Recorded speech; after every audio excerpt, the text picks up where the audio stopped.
مفتی خالد الازہری کے اصلاحی بیانات اور وظائف کے لیے مفتی صاحب کا یوٹیوب چینل سبسکرائب کریں۔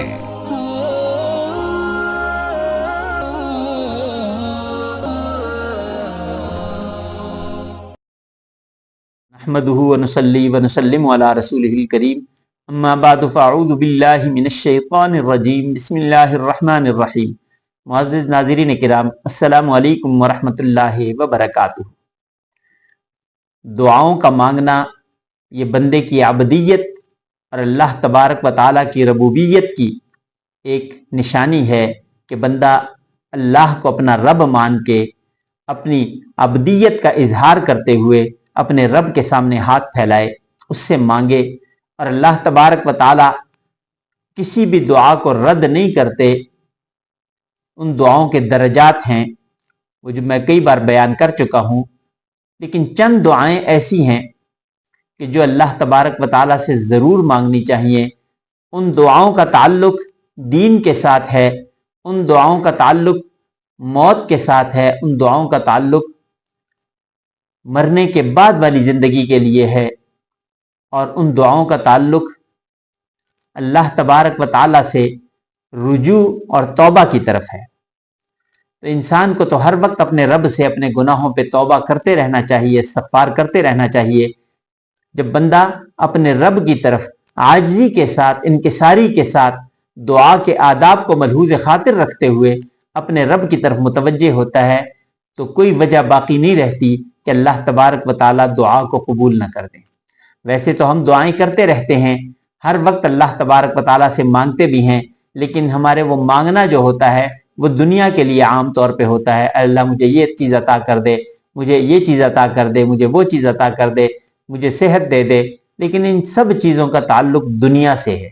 چند دعائیں ایسی ہوتی ہیں جن کا تعلق آخرت کے ساتھ ہوتا ہے، اور رب کائنات سے دنیا آخرت کی ساری بھلائیاں مانگنی چاہیے، کیونکہ وہ رب دنیا کا بھی ہے، وہ رب آخرت کا بھی ہے۔ دنیا بھی چھوڑنے کا نہیں ہے حکم، آپ نے اور ہم نے ایسے کرنا ہے کہ دنیا کی اچھائیاں بھی اپنے رب سے مانگیں اور آخرت کی بھلائیاں بھی اپنے رب سے مانگتے رہیں۔ چند دعائیں ایسی ہیں جن کو اللہ تبارک و تعالیٰ سے ہر وقت مانگنا چاہیے۔ ایک تو ہوتی ہیں قرآن کی آیات دعا کی صورت میں، اگر وہ کوئی شخص پڑھتا ہے تو اس کے الفاظ کی برکت بھی حاصل کرنی ہے۔ احادیث کی مسنون جو دعائیں ہیں ان کے بھی آداب کے ساتھ، ان کو الفاظ کے ساتھ پڑھنا وہ بھی برکت کا ذریعہ ہے۔ لیکن بعض دعائیں ایسی ہیں جو اللہ تبارک و تعالیٰ سے مانگی جائیں، ان میں اگر الفاظ یاد نہ بھی ہو سکے تو ان کا جو ترجمہ ہے اپنے رب سے، اس ترجمے میں اپنی زبان میں بھی دعا مانگ سکتے ہیں۔ وہ چند دعائیں جو اپنے رب سے ہر وقت کرتے رہنا چاہیے، اور یہ وہ دعائیں ہیں کہ جو اللہ تبارک و تعالیٰ قبول بھی فرماتے ہیں۔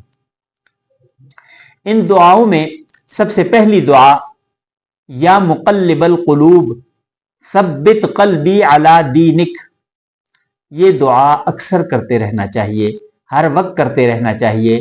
یا مقلب القلوب ثبت قلبی علی دینک، یا مقلب القلوب ثبت قلبی علی دینک، اس کا ترجمہ ہے اے اللہ، اے دلوں کو پھیرنے والے، یا مقلب القلوب، دلوں کو پھیرنے والے، اگر دل سختی پہ ہے تو اسے نرمی کی طرف پھیر دے۔ دل میں اگر کوئی ایسی غلط بات ہے تو اللہ اسے اچھائی کی طرف پھیر دے۔ دل گناہوں میں لگا ہوا ہے تو اے اللہ، اے دلوں کے پھیرنے والے، اس کو نیکی کی طرف پھیر دے۔ اور ثبت قلبی علی دینک، مجھے ثابت قدمی نصیب فرما اپنے دین پر، اگر میں تیرے دین پہ ہوں مجھے ثابت قدمی نصیب فرما، میرے لیے دین کو آسان فرما۔ اس طرح کی دعائیں کرتے رہنا چاہیے۔ اس کے بعد ایک اور دعا ہے، اپنے رب سے یہ بھی سوال کرنا ہے کہ اے اللہ، مجھے موت سے پہلے سچی توبہ نصیب فرما۔ یہ بھی دعا کرتے رہنا چاہیے۔ اللہم انی اسألک توبۃ نصوحا قبل الموت، اللہم انی اسألک توبۃ نصوحا قبل الموت، اللہم انی اسألک توبۃ نصوحا قبل الموت۔ اے اللہ، مجھے موت سے پہلے سچی توبہ کی توفیق نصیب فرما۔ تو جب بندہ اپنے رب سے اس طرح دعا مانگے گا تو اللہ تبارک و تعالی موت سے پہلے توبہ کی توفیق بھی دے دیں گے، توبہ کی مہلت بھی دے دیں گے، کیونکہ سب کچھ اللہ نے کرنا ہے، معافی بھی اللہ سے مانگنی ہے اور معافی دینی بھی اللہ نے ہے۔ اور اس کے ساتھ ساتھ اپنے آخری خاتمے کے اچھا ہونے کی دعا بھی کرنی ہے۔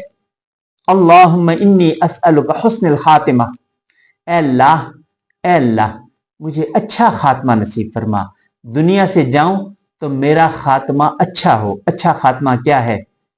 کہ موت کے وقت کلمہ نصیب ہو جائے۔ اچھا خاتمہ کیا ہے؟ کہ دنیا کے اپنے جتنے گناہ ہیں وہ اللہ سے معاف کرا لیے ہوں۔ اچھا خاتمہ کیا ہے؟ کہ اپنے رب سے ملے تو اچھے طریقے سے ملے۔